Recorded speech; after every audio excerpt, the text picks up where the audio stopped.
Bárbaro. Muchas gracias, Mariam, no solo por la presentación, sino por toda la organización, toda la predisposición y el laburo que te tomaste para hacer esto. La verdad que eso es un golazo, así que desde ya yo por lo menos estoy súper agradecido y contento. Y bueno, obviamente, y a todas las personas que están ahí, todos nuestros participantes. Así que muchas gracias por estar y por interesarte también, me parece, con este tema que a mi entender, o sea, no es porque justo haya sido el libro que yo escribí, pero me parece a mí que las crisis económicas, y específicamente en nuestro país, son el tema más importante de las ciencias sociales y es el tema que más nos debería preocupar. O sea, yo eh, cuando escribí el libro e incluso después de haberlo escrito, hay muchas fichas que me fueron cayendo y dándome cuenta de lo vital de ciertas cosas, de que, bueno, por un lado, vamos a los hechos fácticos de por qué es fundamental pensar las crisis, ¿no? Que el libro abarca 160 años, que es más o menos desde la Organización Nacional con el gobierno de Mitre hasta fin del gobierno de Macri. En esos 160 años, lo que uno ve es que hay 16 crisis económicas, o sea, una cada 10 años. Uno podría pensar que acá hay una suerte de metafísica, eterno retorno, diría Nietzsche, compulsión de repetición, a lo Freud, pero Argentina, lo cierto es que cada 10 años, históricamente, se pega una piña y sufre un colapso. Esto no puede ser que no nos hagamos las suficientes preguntas de por qué pasa. Esto es algo central. Todavía me parece que la cuestión es mucho más aguda y angustiante cuando uno repasa qué pasó en el último medio siglo. Específicamente, si uno toma desde el Rodrigazo, de 1975, a la actualidad, hasta el gobierno de Macri, pasaron en esos 45 años, ocurrieron 7 crisis económicas. O sea, una crisis cada 6 años y medio, más o menos, un poco menos todavía. Bueno, esto, cada 6 años y medio, una crisis económica, esto no lo vamos a encontrar en ningún país del mundo. Esto es una locura.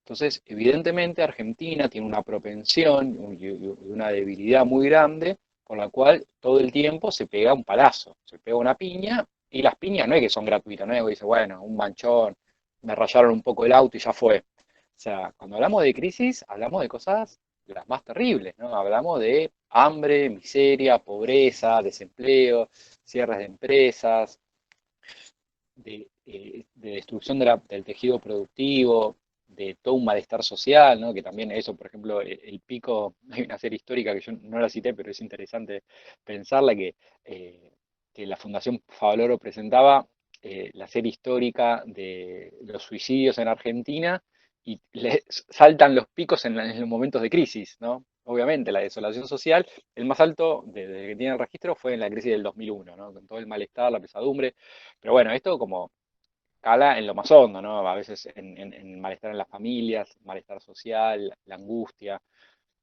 Eh, Me parece que no hace falta que cuente todo lo terrible y doloroso que es, y lo que implican las crisis económicas. Ahora, la pregunta es, esto, yo, bueno, tengo formación psicoanalista, no sé si saben, yo soy psicólogo, y esto como uno lo que ve le preguntaría a un paciente, ¿cómo puede ser que mirando para atrás tu propia historia, tu propia realidad, nunca hayas notado esta repetición? ¿No? Acá como hay una suerte de compulsión permanente y no puede ser que esté invisibilizado. Yo incluso lo pienso que tengo la ambición, ¿no? de, de pensar también a partir de este libro que tiene que ser un nuevo campo, a mi entender, en las ciencias sociales argentinas, ya sea para la historia, para la economía, para la sociología, tiene que ser un campo específico, el campo de las crisis. Porque tenemos muchísimas, porque nos tiene que preocupar muchísimo, porque tenemos que tratar de entenderlas, de modelizarlas. Yo en la introducción del libro trato de hacer una suerte de genealogía de que otras personas más o menos intentaron hacerse un poco estas preguntas. Yo ubico como el primero en la tradición a Juan Álvarez, que a mí me parece un genio, que es un historiador económico argentino. Lo que pasa es que el libro que escribió, el que es espectacular, y que escribió otros realmente muy buenos, lo escribió hace un siglo. O sea, Juan Álvarez todavía no vio nada, le faltó mucho por ver. Y después los otros libros, hay uno, el de Barinansky, que está que intentó hacer algo, que lo escribió en el 82, lo que pasa a mí me parece que es un libro muy pobre, que está realmente muy mal. Pero bueno, por lo menos se hizo la pregunta por las crisis y todo el libro trata de abordar ese tema, ¿no? Y trata de hacer algo.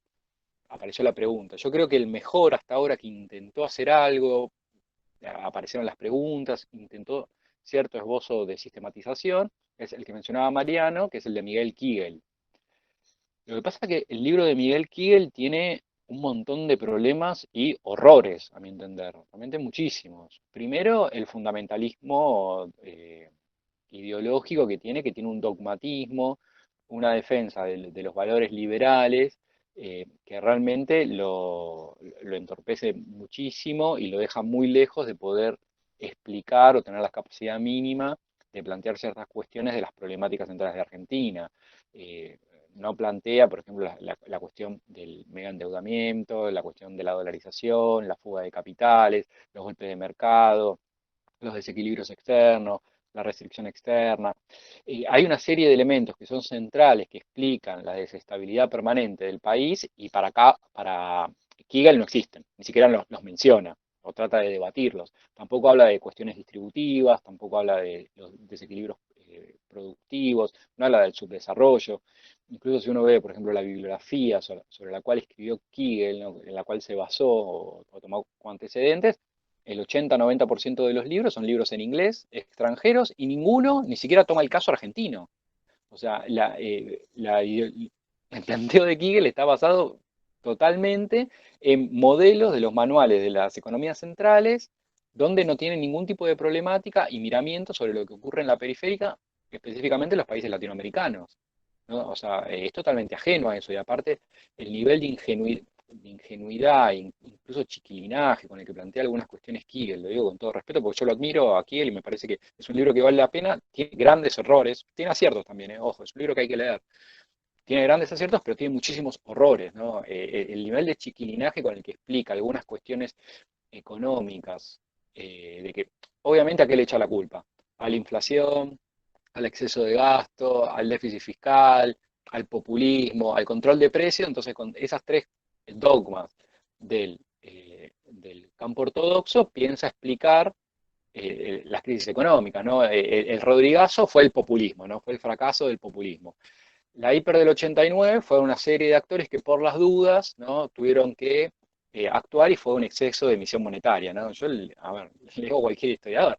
Agarrá la tasa de emisión de monetización de la economía de los 80 comparada con el PBI durante toda la década. Bueno, uno lo que ve es que en los 80 la tasa de monetización cae durante toda la década y la inflación durante toda la década sube.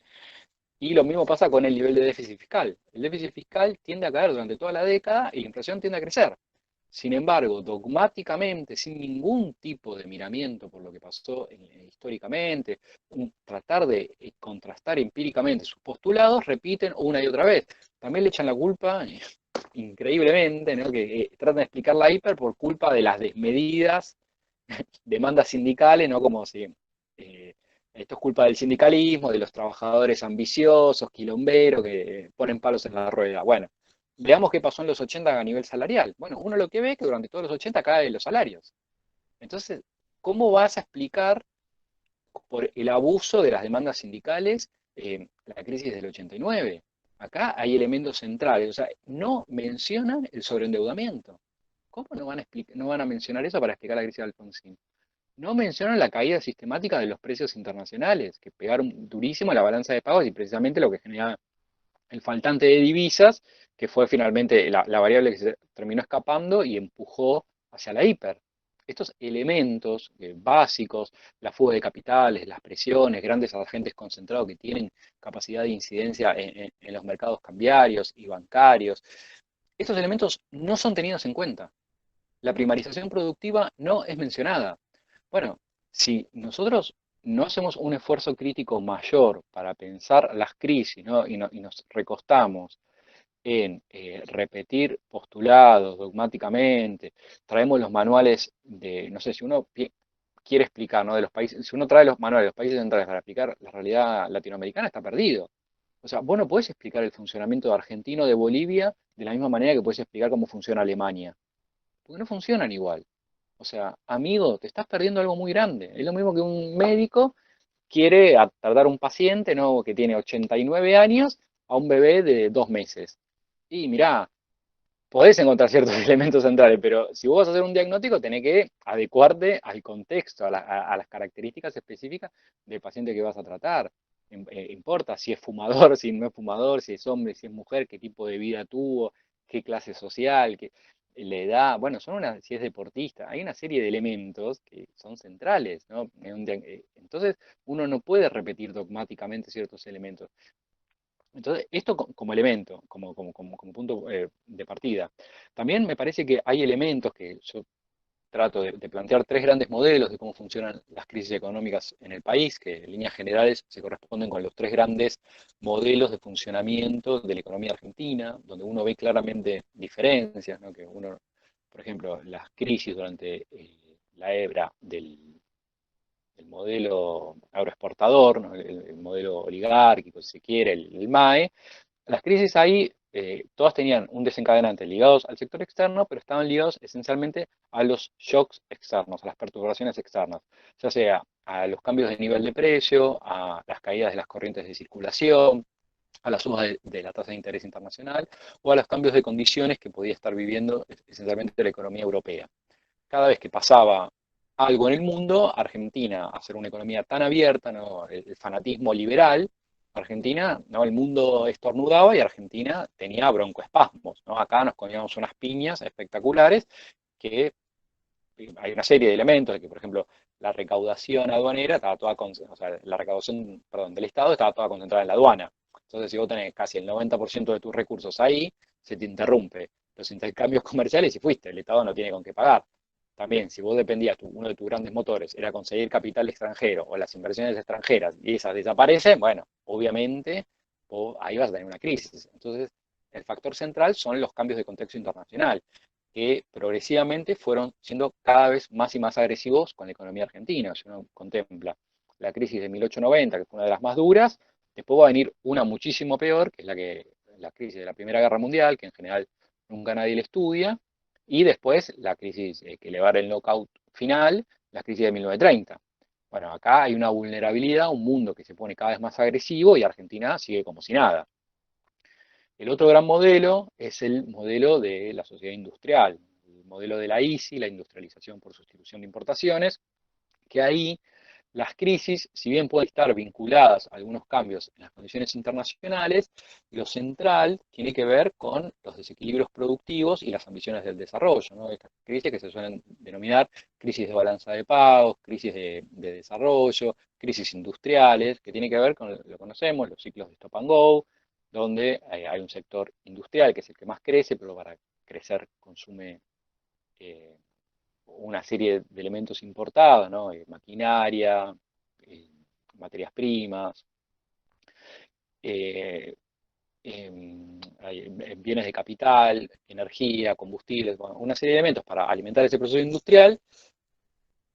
Y el problema del país es que no genera los suficientes recursos porque están atados a su sector primario, que no genera las suficientes divisas para seguir al mismo ritmo el crecimiento de la industria. Entonces, ahí recurrentemente se generaban las crisis de balanza de pago que hacía que, bueno, que salte el tipo de cambio y todo lo que conocemos de los ciclos de stop and go. Pero acá básicamente tiene que ver con las ambiciones del desarrollo y la industrialización. O sea, no tan ligados a los ciclos internacionales y sí a las cuestiones industriales y productivas. Ahora, cuando vamos a la era neoliberal, a partir de la dictadura, acá se abre una página totalmente distinta.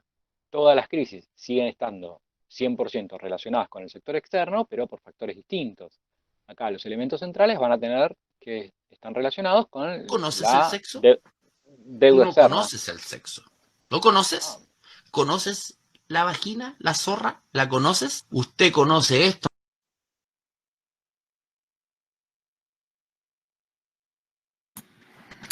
Bueno, un riesgo que se corre al admitir. Ahí está.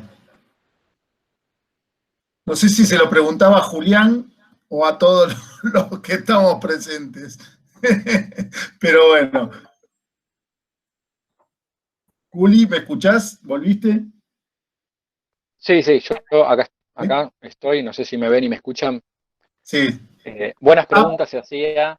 Parece que me conocía el Escucho, señor. escucho que era psicólogo y... dale vos, tranquilo. Bien, encantado. Bueno, no sé si me ven y me escuchan bien. Sigo para adelante.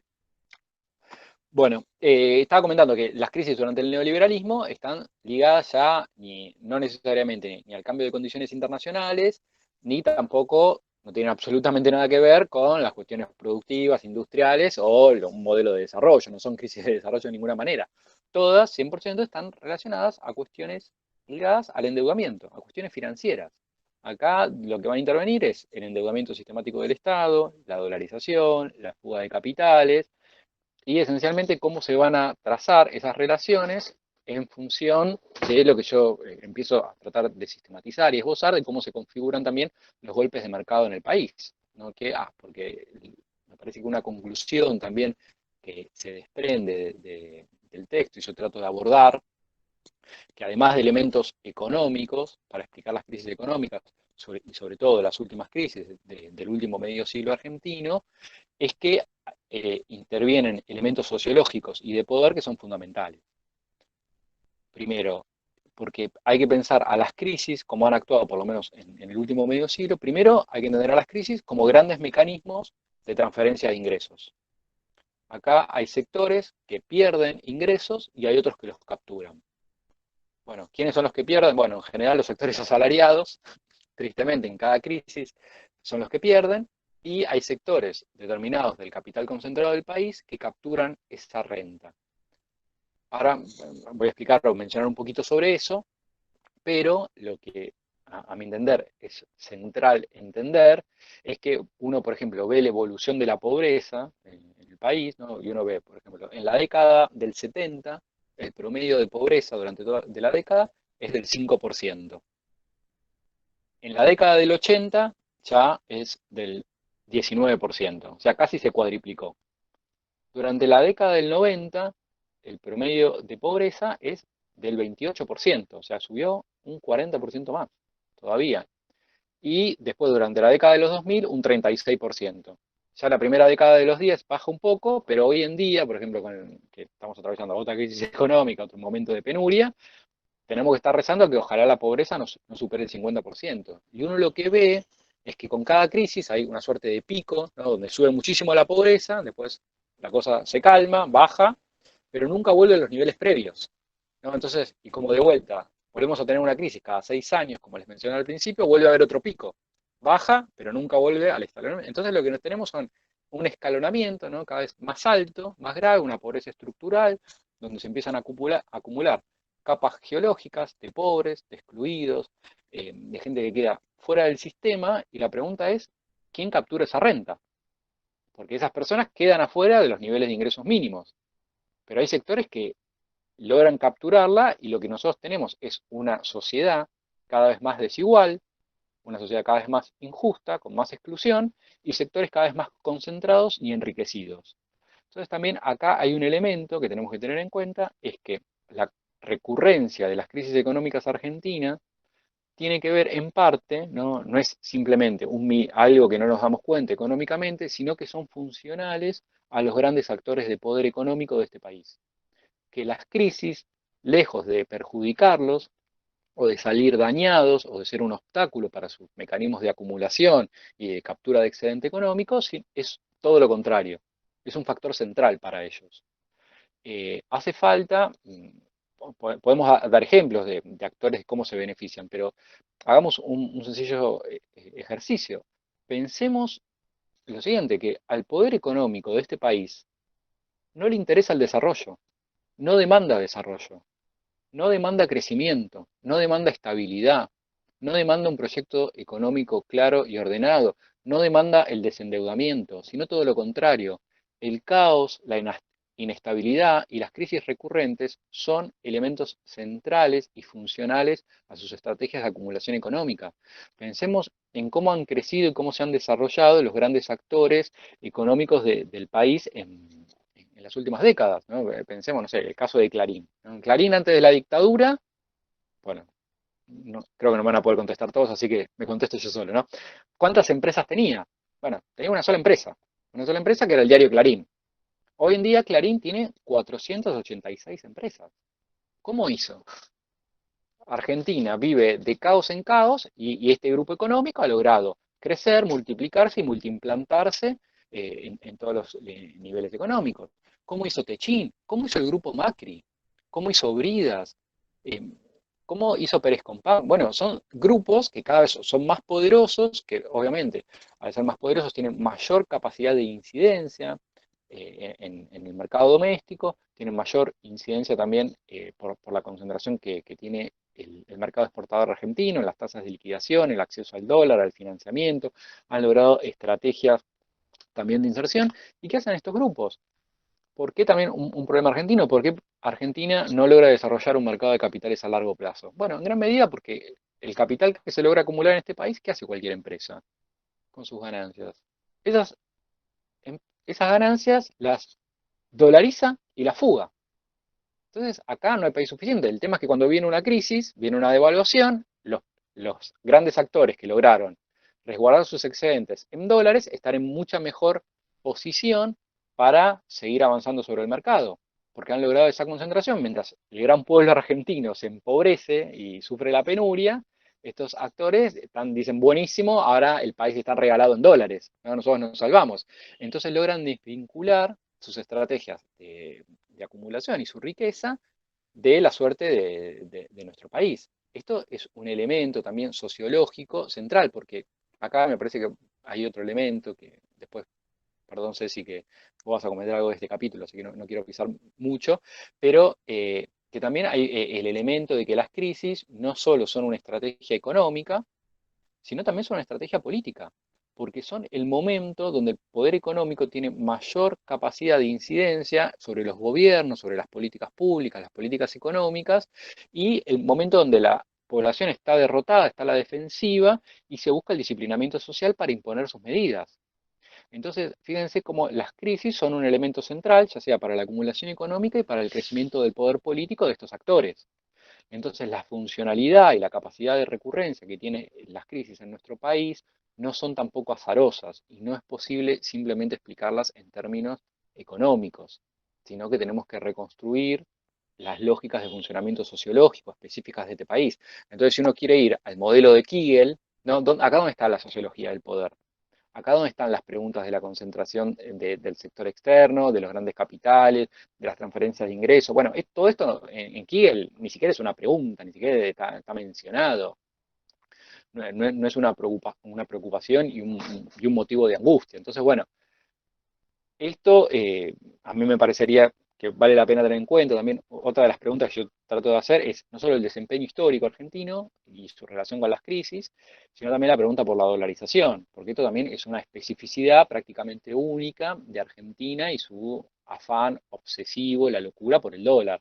Que acá uno puede tomar elementos económicos, también culturales, que calculo que por ahí Ceci va a tener alguna palabra sobre eso, no sé qué opinará, pero no voy a meter por si ella después quiere desarrollarlo.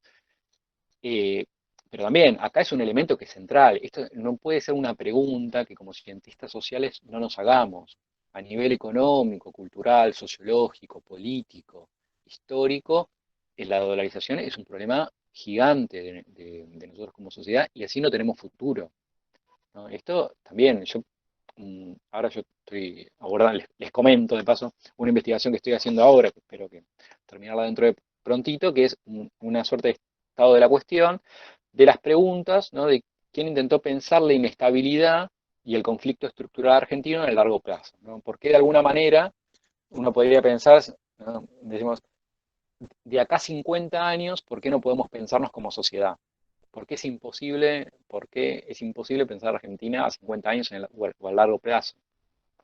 Bueno, yo creo que una de las respuestas tiene que ver con la incapacidad de construir un proyecto hegemónico.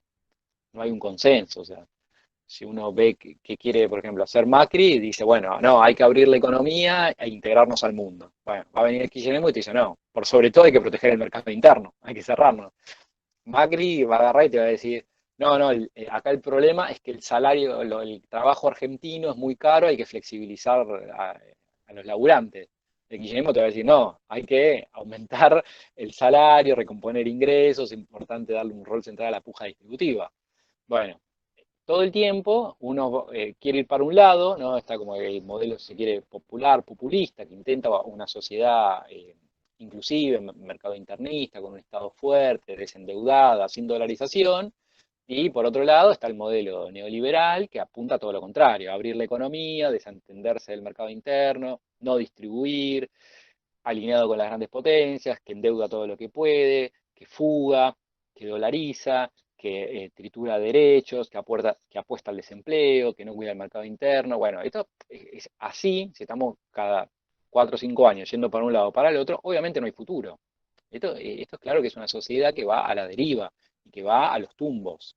¿Por qué? Pero también acá hay una explicación, que además es complementaria a la sociológica y la económica, que es la falta de un consenso hegemónico, ¿no? Esto yo retomo el concepto de Juan Carlos Portantiero de la idea de empate hegemónico, de una sociedad empantanada y sin futuro y sin capacidad de ordenarse, que no hay un proyecto que sea funcional, ¿no? Porque acá el problema es que el peronismo no logra disciplinar a las clases altas, no logra disciplinarlas a su proyecto de poder, que todo el tiempo son rebeldes, y a la inversa, las clases altas tampoco logran disciplinar a los sectores sindicales y combativos de esta sociedad que son muy altos, que son muy fuertes, que ninguno se logra doblegar uno frente al otro.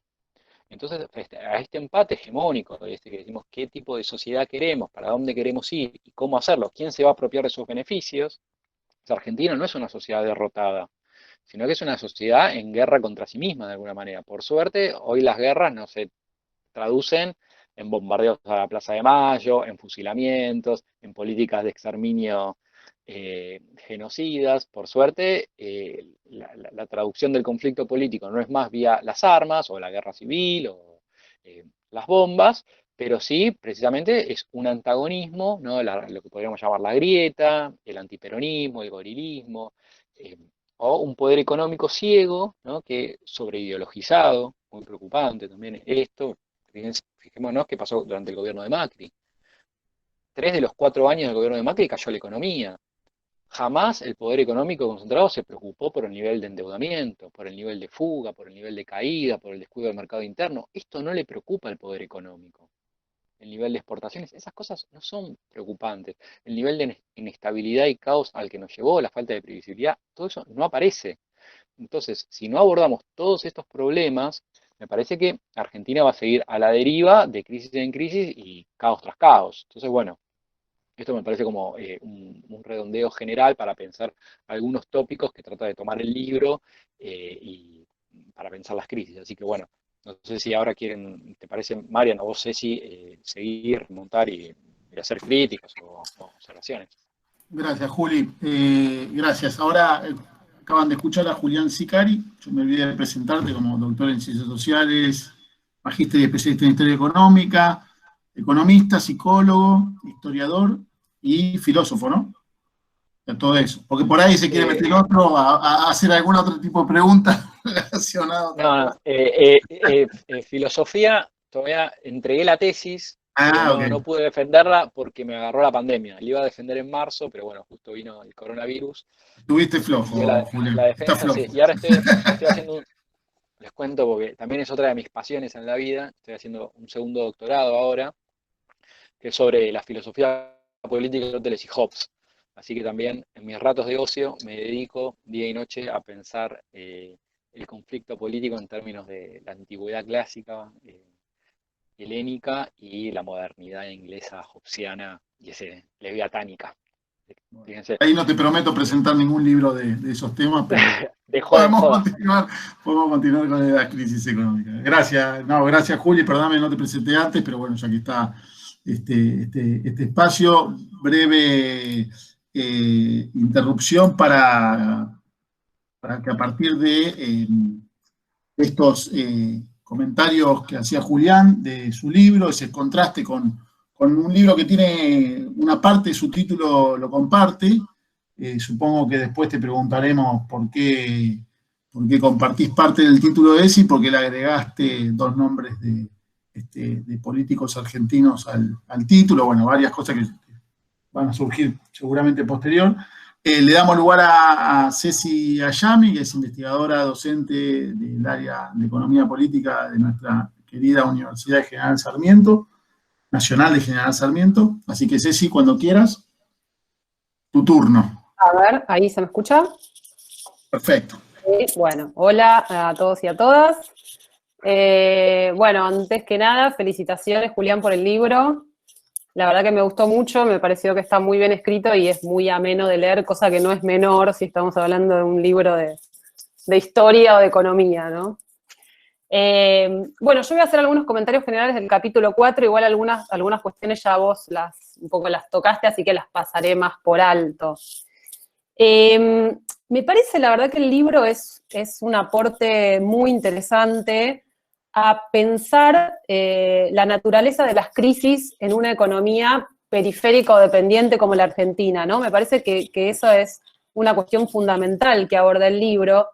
Y en este sentido, para pensar las crisis, esto vos ya un poquito lo comentaste, ¿no? Cuestionando los sentidos comunes, vamos a llamar ortodoxos, que son los que básicamente prevalecen y que plantean que las crisis en Argentina se producen por el exceso de emisión monetaria, el déficit fiscal, la corrupción, el desborde del gasto público, etcétera, ¿no?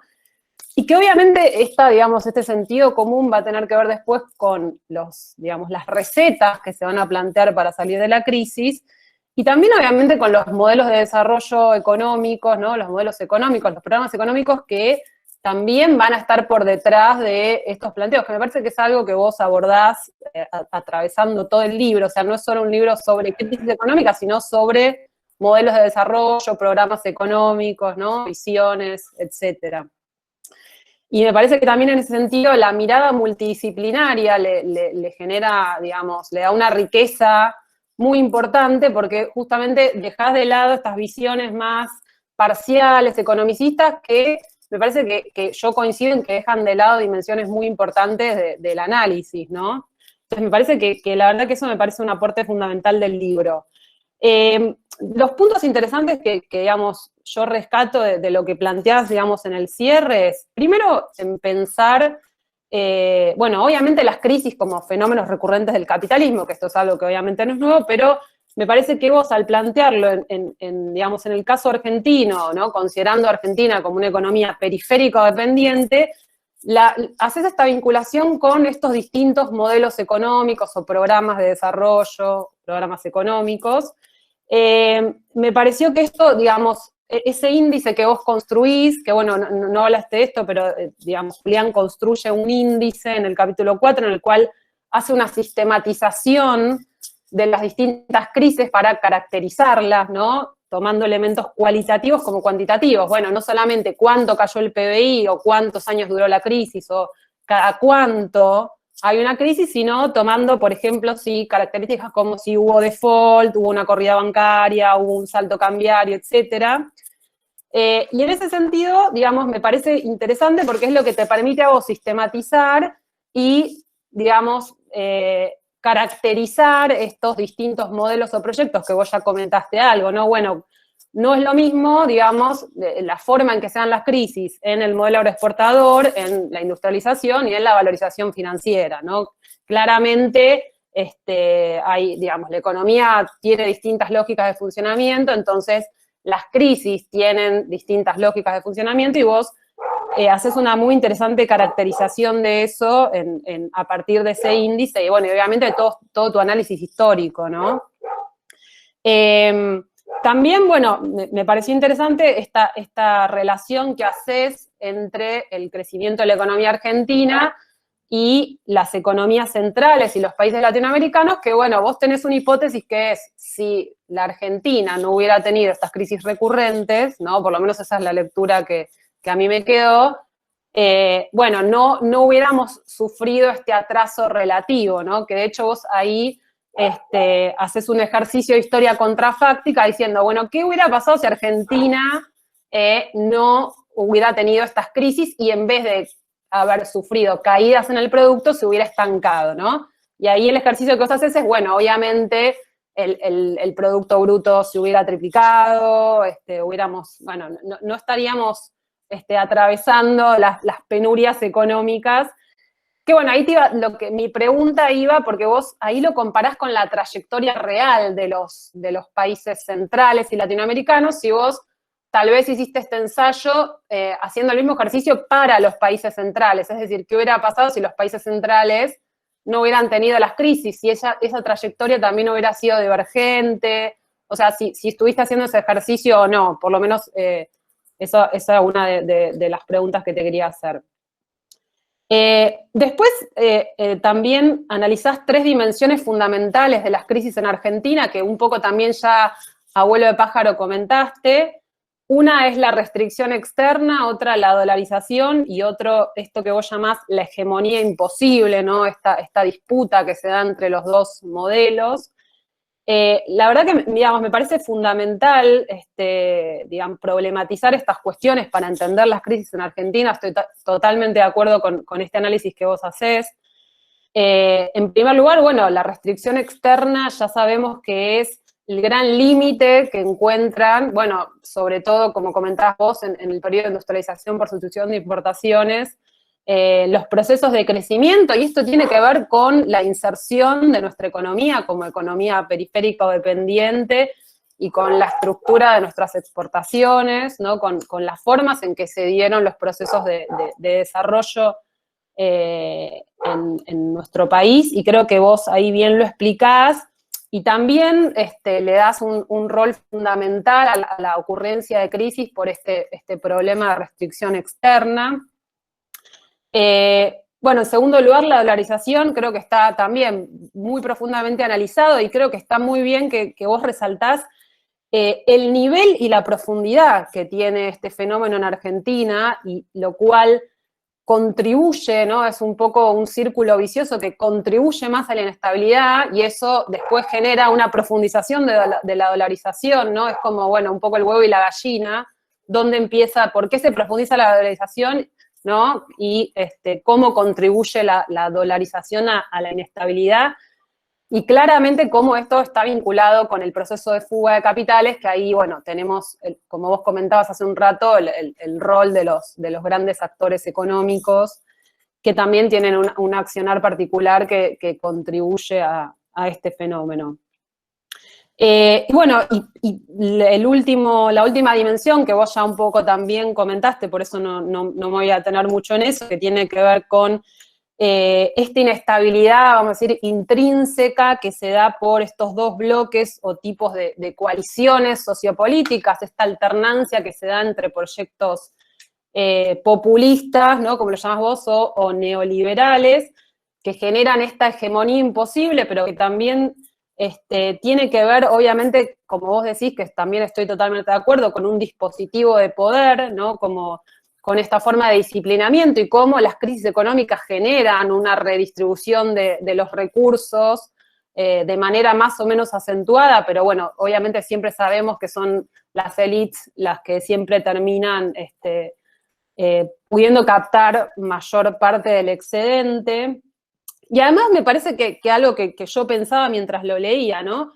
Que además estos dos bloques se atribuyen las causas de la decadencia o de las crisis recurrentes, ¿no? Porque, digamos, en esta alternancia, obviamente, el bloque populista va a decir, bueno, estas crisis se producen porque, bueno, hay ajuste de gasto, hay capitales concentrados, ¿no? Que es un poco los argumentos que podemos considerar nosotros para explicar, bueno, por qué este derrotero en el desarrollo y por qué estas crisis recurrentes, mientras que el bloque liberal va a decir, como decíamos al principio, bueno, estos son los desbordes populistas, ¿no? Bueno, los argumentos que conocemos de un poco, de añorando, ¿no? Como vos decías, el modelo agroexportador, ¿no? Los años dorados donde éramos una potencia.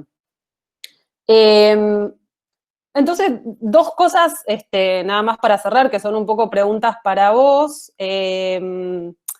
Primero, bueno, esto que vos decís que me pareció interesante, de estas reflexiones que vos haces sobre, más allá de las crisis, los modelos de desarrollo, y que planteás que los dos programas, ¿sí? El programa populista y el programa neoliberal, adolecen una fuerte carga de melancolía, ¿no? En donde hay más referencias al pasado que al futuro.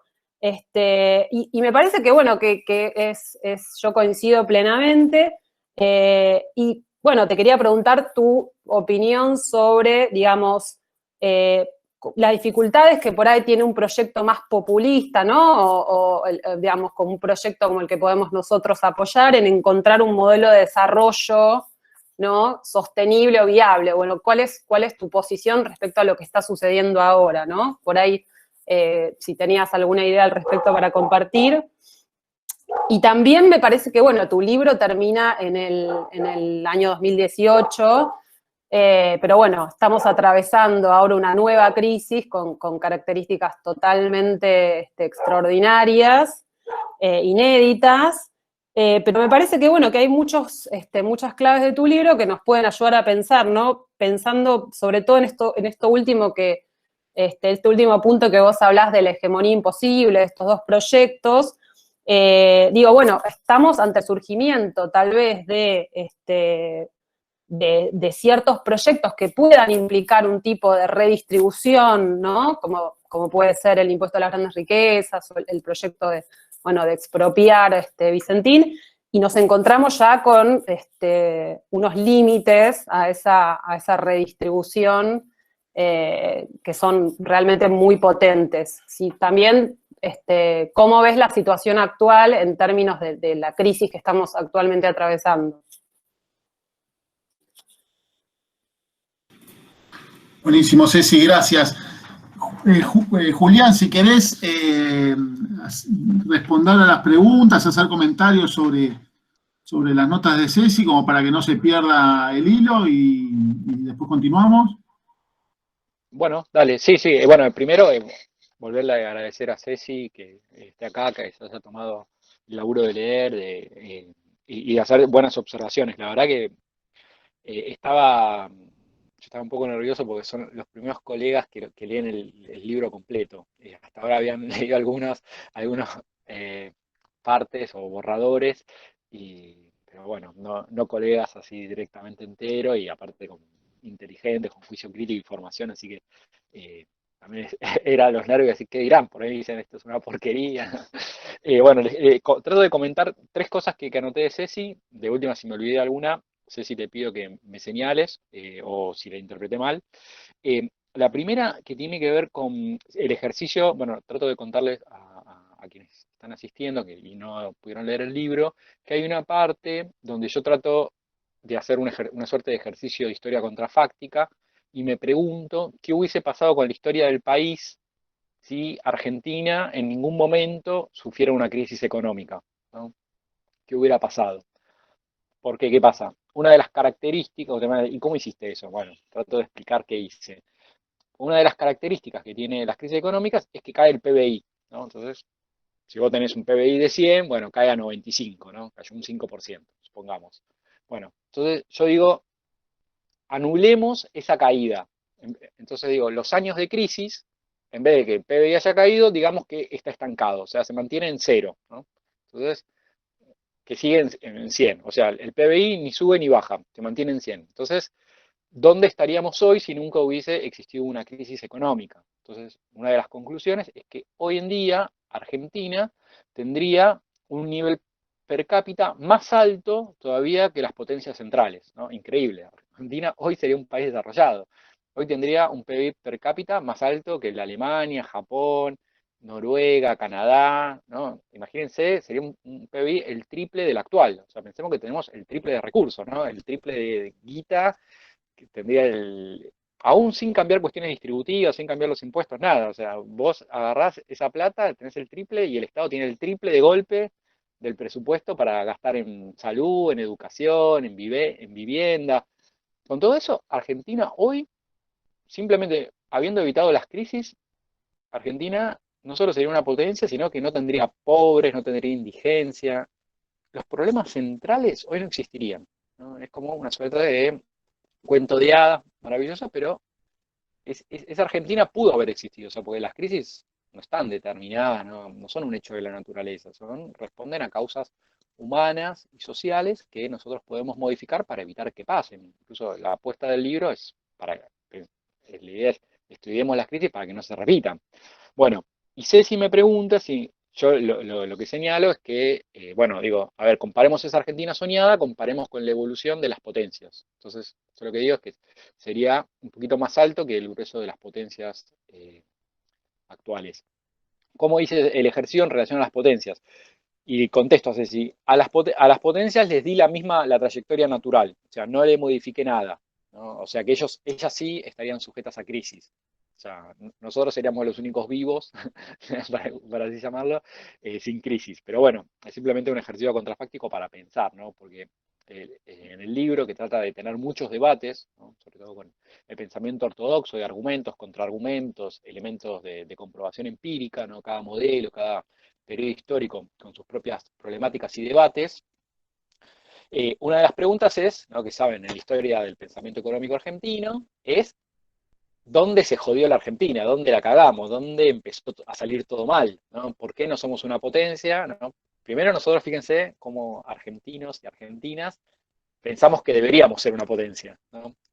Porque no sé si todos los países del mundo se preguntan por qué no somos una potencia. Yo no sé si en Uganda, Nigeria, en Bolivia, dicen, ¿por qué no somos como un país europeo? Bueno, acá me parece que es una pregunta bien argentina porque nosotros nos creemos más y nos creemos europeos. Pero bueno, ese es un debate histórico de la Argentina. Entonces, bueno, las respuestas cuáles son. Y los liberales le echan la culpa al peronismo. Los peronistas le echan la culpa a los liberales. Otros les echan la culpa a los milicos. Otros a Frondizi. Otros a Alfonsín. Bueno, todo el tiempo, ¿no? Cada quien se acusa con el dedito y dice, la cagamos por culpa de este porque hizo esto, esto y aquello, ¿no? Bueno, yo en el ejercicio contrafáctico digo, bueno, acá si hubiésemos evitado las crisis, no importa quién hubiese gobernado, hoy seríamos un país del primer mundo, ¿no? Un país desarrollado. Entonces, esa es como la, un poco el intento de respuesta. Después, otra de las señalamientos o preguntas que hace Ceci es si yo pienso que hay un modelo de salida a esta situación, porque yo, por lo menos lo que entiendo, es que ni el modelo liberal o neoliberal es viable en el país, no solo porque genera las catástrofes económicas permanentes, no solo es inviable socialmente, es un modelo que tiene una incapacidad crónica de legitimarse socialmente. O sea, no se legitima socialmente, políticamente y electoralmente. Ese es un problema. Y pienso que el modelo populista tampoco es un modelo viable, porque no es un modelo que le sirva a... Primero que es un modelo que, o sea, si uno le pregunta hoy a un kirchnerista, a un economista kirchnerista así, del núcleo duro, ¿qué tipo de país ambiciona? Y le encantaría volver al modelo de la primera mitad de la década del 70. Dice, ese era el modelo, cuando estábamos ahí a punto de despegar como potencia industrial. Quiere volver a la sociedad fordista, a la sociedad industrial. Yo pienso que esa sociedad ya está agotada. O sea, esa no es un modelo del futuro, es un modelo del pasado. O sea, si los neoliberales quieren volver al modelo del MAE del siglo XIX, el modelo populista quiere volver a una sociedad del siglo XX, que ya no existe tampoco, y que yo no sé si ahí está, ese es un modelo de desarrollo, ¿no? Porque vos, Marian, que tenés tu materia de, donde se pregunta por el desarrollo, ¿no? Hoy, ¿qué conviene más? ¿Te conviene desarrollarte fabricando computadoras o produciendo el software que va a correr adentro de la computadora? O sea, la pregunta es, ¿el modelo es la industria o el modelo son los bienes tecnológicos que sos capaz de generar? ¿Dónde está la verdadera riqueza?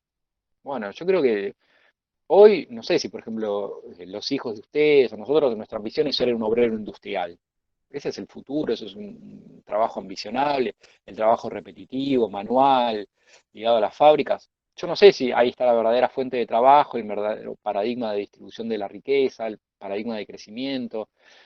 Me parece que por ahí no va y sobre todo me parece que ese modelo, además de que no es un modelo de futuro, me parece que no es un modelo que le sirva a la élite. Entonces, eh, si vos no, yo creo que hay que apostar a un modelo que le sea funcional también al poder económico concentrado. Perdón, yo sé que primero parece un oximorón, algo imposible, pueden pensar que soy o un ingenuo o un tarado, ¿no? Porque es imposible hacer coincidir esos intereses. Yo creo que sí es posible. Sé también que es muy difícil, pero hay otros países que lo lograron. Canadá hoy es un país desarrollado y sus clases dirigentes y el poder económico de Canadá dice, bueno, este país cuidemos el estado de bienestar, no la choquemos. no están obsesionados con destruir el mercado interno. En Noruega no están pensando en eso, como acá. En Noruega no están diciendo, a ver, endeudámonos todo lo que podamos y fuguemos a mansalva y destruyamos todo. No están pensando en eso. Cuidan su Estado, cuidan su sociedad, cuidan su mercado interno. Bueno, para mí hay que lograr algún modelo, construir un modelo. Yo creo que el futuro tendría que ser un modelo tecnológico o algo por el estilo, que sea funcional no creo a la clase, al poder económico actual, sino hay que generar uno nuevo que le sirva una sociedad pujante, distributiva, con valor agregado, con niveles de desarrollo, que apueste, que le sirva ese modelo y que sea funcional el crecimiento distributivo y el crecimiento económico. Para mí hay que pensar algún tipo de estrategia. No sé, puede ser pensar un nuevo paradigma de bienes tecnológicos, donde, bueno, vos para desarrollarse tecnológicamente necesitas poner plata en la sociedad, que la sociedad viva bien, que crezca, que estudien, necesitas muchos graduados universitarios, un paradigma científico. Entonces, bueno, vos decís, yo necesito generar un ejército de ingenieros informáticos, un ejército de profesionales, porque eso generan valor agregado, generan exportaciones, generan conocimiento. Entonces, esas clases altas van a defender ese modelo económico. Y esa gente, graduados universitarios, científicos, informáticos, lo que sea, históricamente generan buenos niveles de ingreso. Entonces, se podría conciliar de alguna manera. Si seguimos así, yo creo que esto vamos a seguir a las piñas y a los tumbos. Perdón. Entonces, habría que diseñar, yo sé que es imposible, incluso probablemente sea ingenua, pero bueno, otros países lo hicieron, y yo prefiero apostar por eso que seguir en algo que me parece que de todas maneras si no va a ser inviable. Y el tercer comentario, vos sé si ahora señalame si me olvidé alguno, que tiene que ver con la crisis del COVID. Yo señalaría que la crisis del COVID me parece que es la única, distinta a todas las demás crisis, es la única en este sentido, que la crisis actual no tiene que ver, como todas las crisis económicas anteriores, con el sector externo.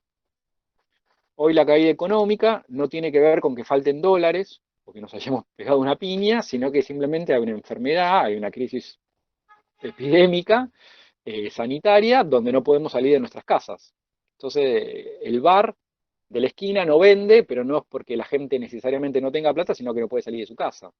Entonces, el taxi no tiene cliente porque la gente no sale a la calle. El problema acá no es tanto del sector externo, no es la falta de dólares, sino otro. Entonces, yo señalaría ahí como elemento central para pensar la diferencia, que, bueno, que es una crisis sanitaria.